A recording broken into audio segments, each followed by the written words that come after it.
जोहार, जय हिंद दोस्तों। स्वागत है आपके अपने YouTube channel Eco Star by Santosh Chauhan.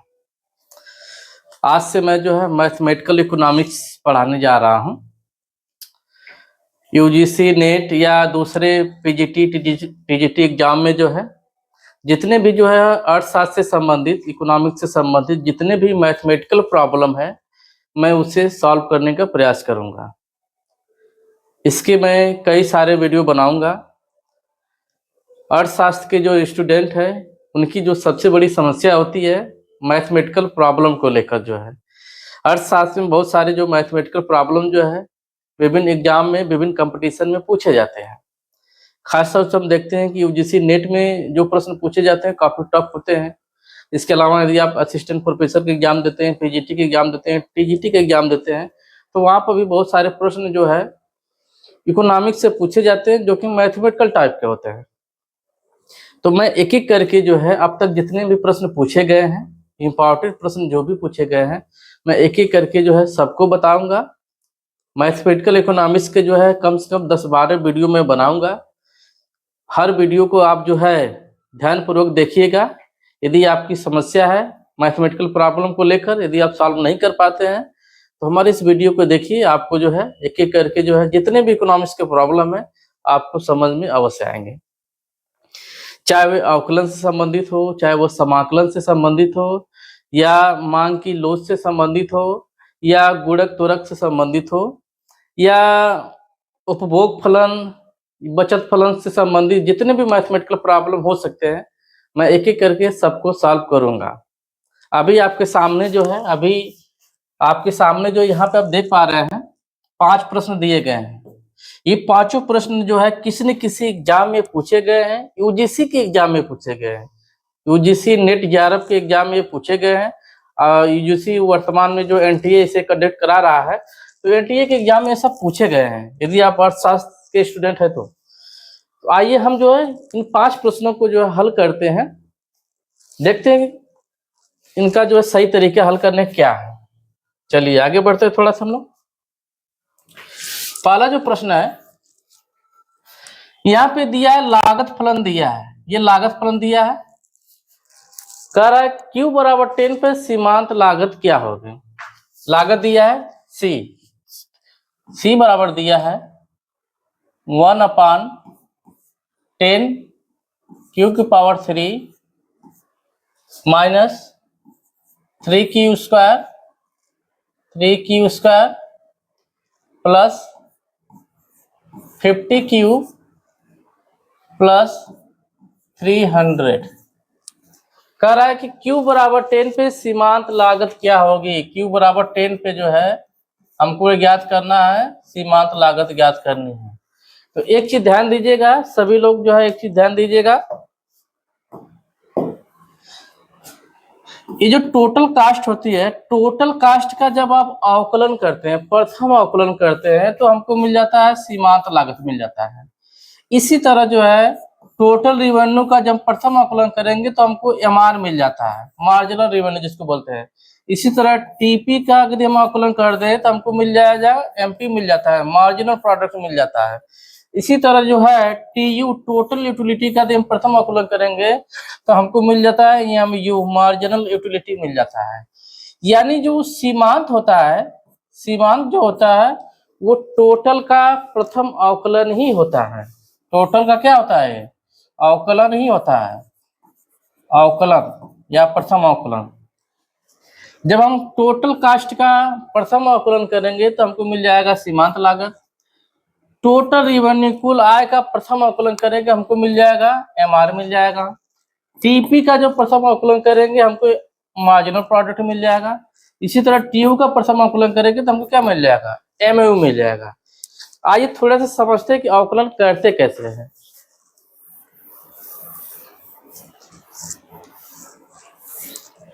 Suppose कीजिए कोई फलन है y बराबर x के पावर n, हमें इसका क्या करना, अवकलन करना है, डिफरेंशिएशन करना है। तो तरीका क्या है, यहाँ पे जो x है इस x के सापेक्ष हम अवकलन करेंगे। कहने का मतलब है कि अगर x के मान में परिवर्तन होगा तो y के मान में भी क्या होगा, परिवर्तन होगा। तो x जो यहाँ पे क्या है, x यहाँ पे स्वतंत्र चर है और y क्या है, परतंत्र चर है। जो x है ये स्वतंत्र है, इंडिपेंडेंट है, और y क्या है, आश्रित है, वो इंडिपेंडेंट है।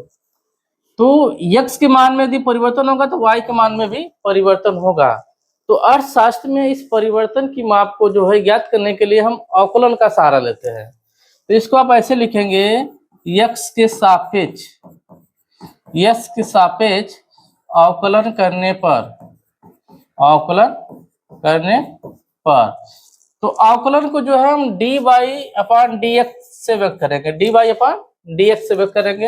यानी इसको आप ऐसे लिख सकते हैं, dy अपॉन dx बराबर d अपॉन dx ब्रैकेट में x की पावर f। ये dy अपॉन dx दोनों साइड हो गया, बाकी y बराबर x पावर n है। तो यहाँ पे देखिएगा, यदि x की पावर n का हमें अवकलन करना है तो इसका सिंपल तरीका क्या है कि ये जो है, जो घात है, घात आगे आ जाती है, यानी इस तरह हो जाएगा, n x हो जाएगा, और इस घात में से जो इस पावर में से एक माइनस हो जाएगा, यानी n माइनस 1। तो हो जाएगा हमारा जो है dy अपॉन dx बराबर हो जाएगा n x की पावर n माइनस 1। यानी जो यहाँ पे जो अक्षर है, यहाँ पे जो अक्षर है, जो यहाँ पे लेटर है, इसकी घात में से हमें क्या कर देना है, एक घटा देना। फिर से समझिए,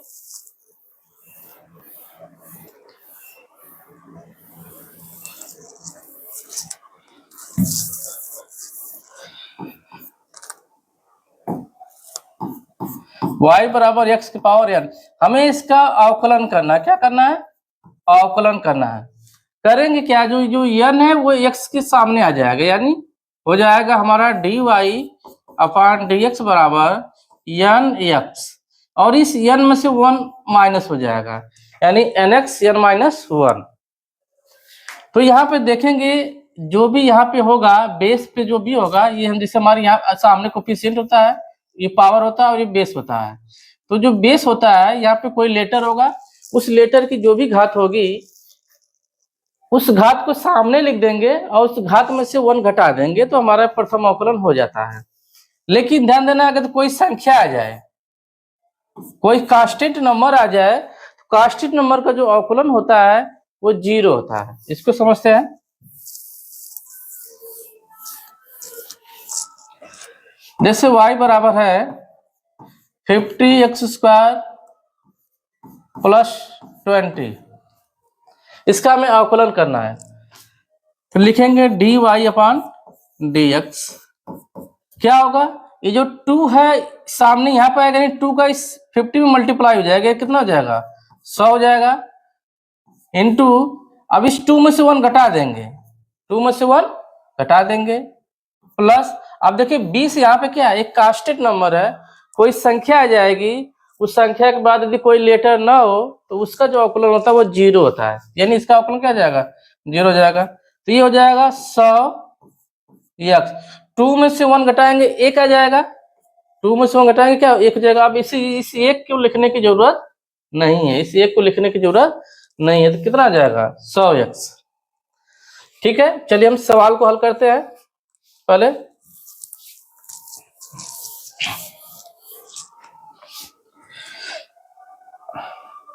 चलिए हम इसका क्या करेंगे, प्रथम अवकलन करेंगे, किसके सापेक्ष, क्योंकि देखिए यहाँ पे q दिया है, क्या दिया है, q, तो हम q के सापेक्ष अवकलन करेंगे।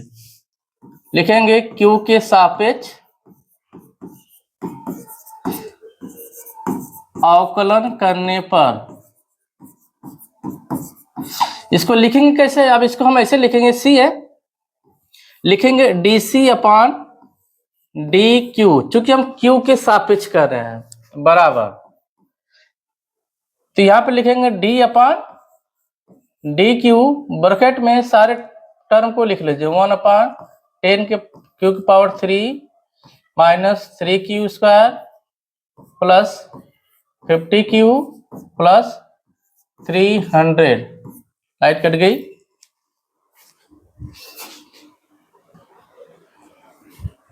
चलिए आगे बढ़ते हैं।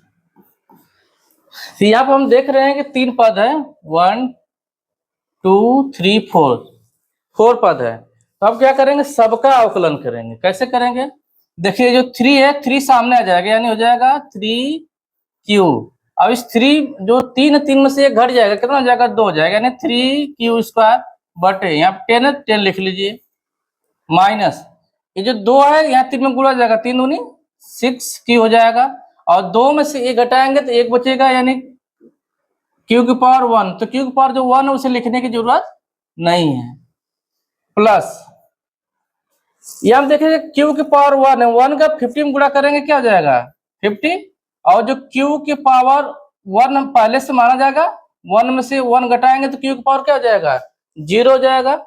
और q की पावर 0 होने का मतलब क्या है, किसी भी संख्या या किसी भी अक्षर का घात यदि 0 हो जाए तो उसका मान 1 होता है। इसको याद रखिएगा आप लोग जो है। चलिए, तो प्लस 300 ये कास्टिक नंबर है, संख्या है, तो इसका अवकलन कितना होगा 0 हो जाएगा। तो हल कर दीजिए, ये हमारा आ जाएगा 3q² अपान 10 माइनस 6q प्लस 50 कैसे, क्यों q की पावर 1 माइनस 1 यानी q की पावर 0 हो जाएगा, और किसी भी संख्या घात यदि 0 होती तो उसका मान क्या होता है 1 होता है। 1 का 50 में गुणा करेंगे 85 आएगा। आप क्या कीजिए, यहाँ पे मान रख दीजिए, q बराबर 10 रख दीजिए, 3 इंटू q का पावर, q का मान कितना है 10, इसका वर्ग है अपान 10 माइनस 6 गुणे 10 प्लस 50, हल कर दीजिए। 3 इंटू 10 के स्क्वायर का मतलब हुआ 10 इंटू 10 अपान 10 माइनस 6 का 10 में गुणा करेंगे 60 हो जाएगा प्लस 50। तो यहाँ हम देख रहे हैं ये 10 10 कट जाएगा, 10 या 30 माइनस 60 प्लस 50, प्लस प्लस एक साथ जोड़ दीजिए, 50 30 कितना हो जाएगा 80, 80 में से 60 घटा दीजिए, कितना आ जाएगा 20। तो हमारी सीमांत लागत कितनी हो जाएगी, इसका जो हम अवकलन करेंगे तो ये जो डीसी अपन डीक्यू यही हमारा क्या है एमसी है, यही हमारा क्या है एमसी, यही हमारा क्या है एमसी। तो सीमांत लागत बराबर कितनी आ गई, सीमांत लागत आ गई हमारी 20। तो इस तरह जो है सवाल को हल करते हैं। यदि टोटल कास्ट दिया हो, अगर सीमांत लागत पूछा जाए तो हम क्या करेंगे, टोटल कास्ट का प्रथम अवकलन कर देंगे। चलिए सवाल नंबर 2 हम लोग देखते हैं।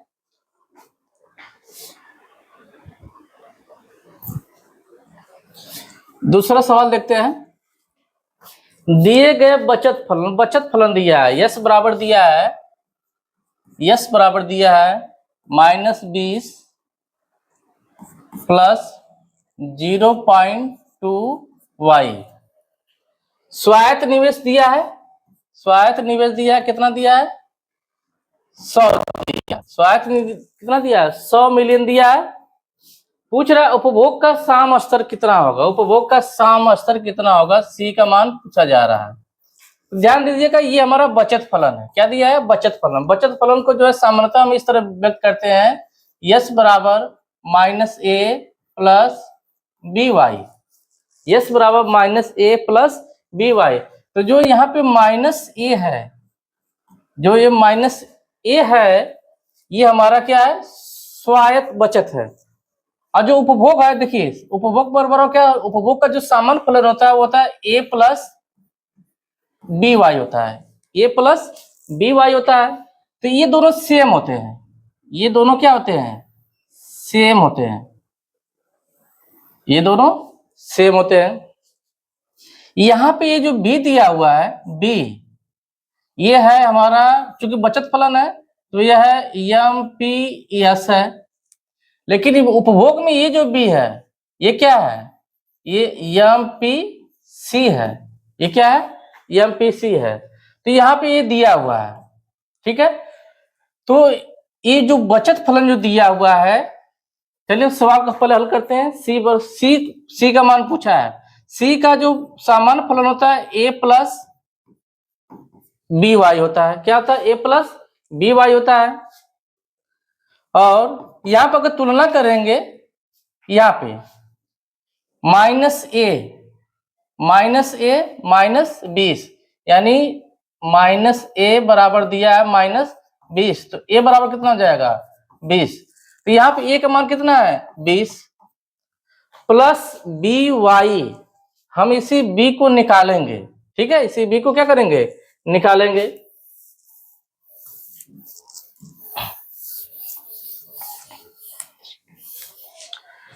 देखिए इसमें अगर देखा जाए यहाँ पे जो 0.2 है ये हमारा क्या है, ये हमारा एमपीएस बराबर दे दिया 0.2, तो यहां से एमपीसी निकाल दीजिए। एमपीसी कितना हो जाएगा 1 माइनस एमपीएस, यानी 1 माइनस 0.2 बराबर 0.8। तो बी का मान निकल गया। जो एमपीसी है उपभोग फलन में जो बी है वो हमारा एमपीसी होता है, तो बी का मान आ गया 0.8 y। पूछा उपभोग का साम स्तर क्या होगा, तो हम देख रहे हैं अभी y का मान हमें नहीं मालूम है, तो y का मान भी निकाल लेते हैं। यदि बचत बराबर क्या हो निवेश हो, बचत बराबर निवेश हो, तो बचत हमारा क्या है यहाँ पे दिया हुआ है, यस का मान दिया हुआ है यहाँ पे -20 प्लस 0.2y, निवेश कितना दिया है 100 दिया है, तो यहां से हम y का मान निकाल लेते हैं। ठीक है, तो 0.2y बराबर -20 इधर जाकर प्लस हो जाएगा, 100 प्लस 20 कितना आ जाएगा 120, तो y बराबर हो जाएगा 120 अपान 0.2 का y में गुणा है तो इधर आकर क्या हो जाएगा भाग हो जाएगा। कैसे हल करेंगे, ऊपर नीचे 10 से गुणा कर दीजिए, ऊपर 10 से गुणा करेंगे हो जाएगा 1200, नीचे 10 से गुणा करेंगे 2, तो 1200 में 2 से भाग कर देंगे कितना आ जाएगा 600। अब ये मान जो है y बराबर कितना आ गया 600, y बराबर 600, ये मान जो यहाँ पर रख दीजिए, तो c बराबर आ जाएगा 20 प्लस 0.8 इंटू y का मान कितना है 600। हल कर दीजिए, c बराबर 20 प्लस 0.8 का 600 में गुणा कर दीजिए, 2 जीरो लगा लीजिए। ठीक है, 8 का 6 करो 8 6 48, पॉइंट लगाना है एक अंक पे, यानी हो जाएगा 480.0 हो जाएगा ना, 480 में 20 जोड़ देंगे कितना आ जाएगा 500, तो सी बराबर कितना आ जाएगा सी बराबर 500। ये उपभोग का साम स्तर। तो इस तरह से जो है हम सवालों को हल करते हैं। इसकी साथ लेना तो ले लीजिए, हम आगे बढ़ते हैं।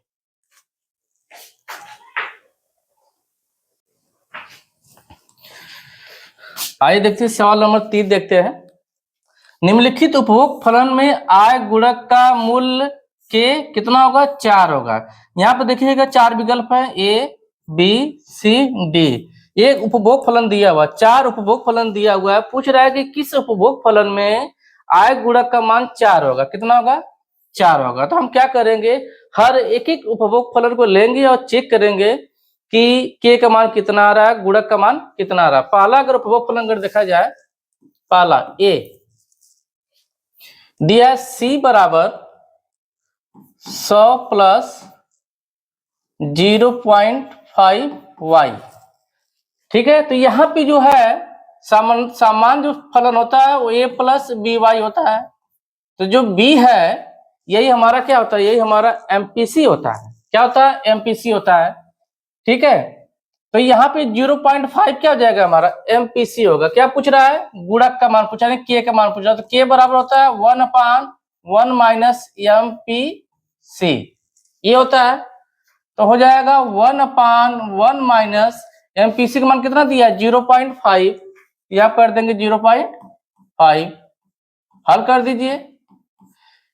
एक में से 0.5 घटाएंगे तो कितना आएगा 0.5 आ जाएगा। ऊपर नीचे 10 से गुणा कर दीजिए, ऊपर नीचे 10 से गुणा कर दीजिए, तो ये हो जाएगा 10/10 का 0.5 में गुणा करेंगे तो 5 आ जाएगा, यानी 5 दूनी 10। तो यहाँ पे के का मान कितना आ गया, के का मान 2 आ गया। हम देखेंगे किस उपभोग फलन पे जो है के का मान 4 होगा, यानी ये वाला आंसर तो हमारा गलत हो गया। आगे देखते हैं। बी वाला ऑप्शन चेक करते हैं। बी वाला ऑप्शन है सी बराबर 50 प्लस 0.8y। ठीक है, तो ये जो 0.8 है यही हमारा एमपीसी है, तो के बराबर हो जाएगा 1/1 माइनस एमपीसी। 1/1 माइनस एमपीसी का मान 0.8 है। एक में से 0.8 घटाएंगे तो 0.2 हो जाएगा, यानी 1/0.2। ऊपर नीचे 10 से गुणा कर दीजिए।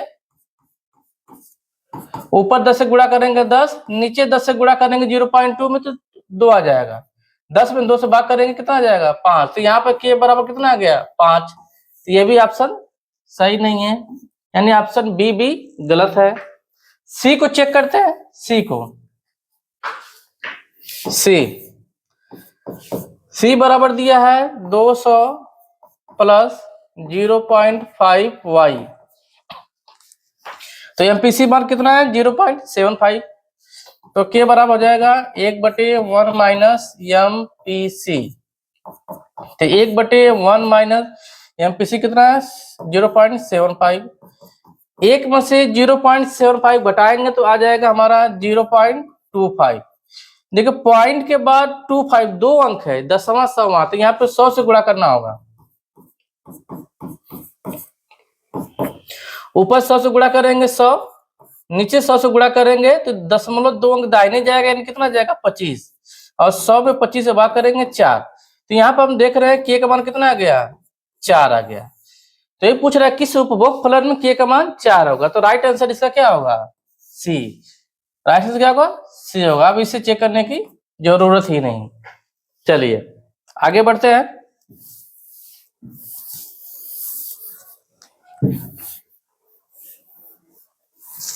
अगली सवाल हम लोग देखते हैं।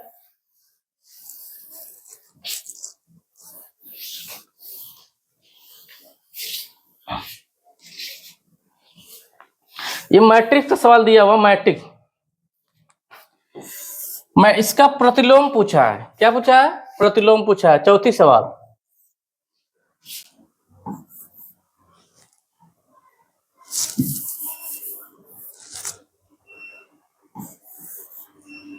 दिया है 2 0 0 0 फिर 0 4 0 0 0 0 5 0 फिर दिया है 0 0 0 1। ये 2 है, सॉरी 2 0। ये मैट्रिक्स का सवाल है, पूछ रहा है इसका प्रतिलोम पूछ रहा है। क्या पूछ रहा है प्रतिलोम। प्रतिलोम में हम क्या करेंगे 2 4 5 1, इसी को हम क्या कर देंगे उल्टा कर देंगे, इनवर्स कर देंगे। तो हमारा हो जाएगा 2 की जगह लिखेंगे 1/2, बाकी 0 0 को उल्टा करेंगे तो 0 ही होगा। 0 0 0, 4 को उल्टा 1/4, बाकी 0 0 0 0 5 को उल्टा 1/5 और 0 को उल्टा 0। यहाँ पे 3 0 है, 0 0 1 के उल्टा 1 ही होगा। तो यही हमारा क्या हो गया, यही हमारा हो गया प्रतिलोम होगा। चाहे तो इसको हम सॉल्व कर सकते हैं। 1 में 2 से भाग करेंगे तो हमारा आ जाएगा, 1 में 2 से भाग करेंगे तो हमारा हो जाएगा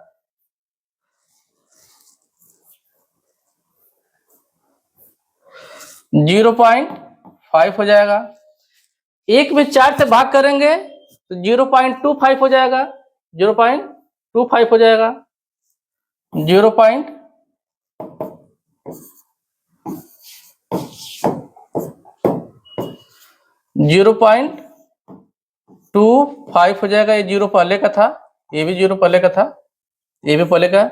1 में 5 से भाग कर दीजिए, 1 में 5 से भाग तो 0.2 आ जाएगा। तो यहाँ पे हो जाएगा, डिलीट नहीं हो रहा सही से, चलिए इरेजर ले लेते हैं, इरेजर। हाँ यहाँ पे हमारा क्या था 1.5 था ना, तो हो जाएगा 0.2। जीरो पहले का था, ये 0 है, 1 का उल्टा क्या हो जाएगा 1। तो यही इसका क्या है, यही इसका आंसर है। प्रतिलोम, मैट्रिक्स का प्रतिलोम होगा, क्या करेंगे, जितने भी नंबर हैं, जो संख्या 2 4 5 1, इन सबको उलट देंगे, बाकी सबका उल्टा, 0 का भी उल्टा करेंगे तो 0 का उल्टा 0 ही होगा। तो यहाँ पे हम क्या करेंगे, संख्याओं को उलट देंगे तो वही हो जाएगा हमारा मैट्रिक्स का प्रतिलोम हो जाएगा। 5वां सवाल देखते हैं हम लोग जो है।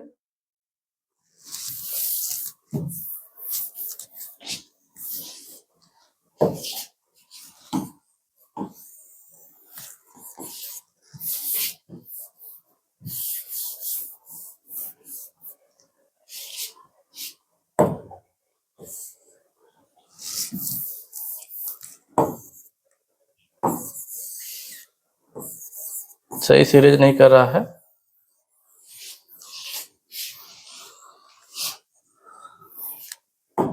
चलिए 5वीं सवाल देखते हैं।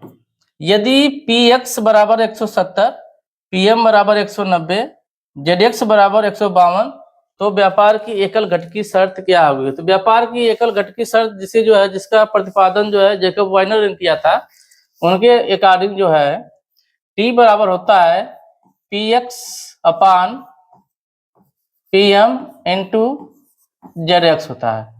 तो px का मान दिया है 170, pm का मान दिया है 190, zx का मान दिया है 152। इसी को हल कर देना है। 0 0 कट गया, 19 से 152 में भाग करेंगे तो 8 बढ़ जाएगा, हो जाएगा 17 गुणे 8, सॉरी 17 गुणे 8, 17 गुणे 8 का मतलब कितना हुआ 136। तो टी का मान हो गया 136। तो यहाँ पे ये 5 सवाल थी जो यूजीसी नेट एनटीए का जो भी एग्जाम होता है वहां पे सवाल पूछे गए थे। कल हम लोग जो और भी मैथमेटिकल प्रॉब्लम को देखेंगे जो किसी न किसी नेट जेआरएफ के किसी न किसी एग्जाम में पूछा गया है, या पीजीटी के किसी एग्जाम में सवाल पूछा गया है। तो जितनी भी मैथमेटिकल प्रॉब्लम है हम एक एक करके सबको सॉल्व करेंगे। आप 2-4 वीडियो देखेंगे तो आपकी जो समस्या है मैथमेटिकल प्रॉब्लम सॉल्व करने की वो हल हो जाएगी। वीडियो आपको कैसा लगा हमें जरूर बताइएगा। यदि किसी कोई बिंदु विशेष आपको समझ में नहीं आया तो कमेंट बॉक्स में जो है कमेंट जरूर कीजिएगा कि फलां चीज जो हमें समझ में नहीं आया। वीडियो यदि आपको पसंद आया तो इसे लाइक और शेयर कीजिए। यदि आपने सब्सक्राइब नहीं किया है तो प्लीज सब्सक्राइब भी कीजिए। धन्यवाद।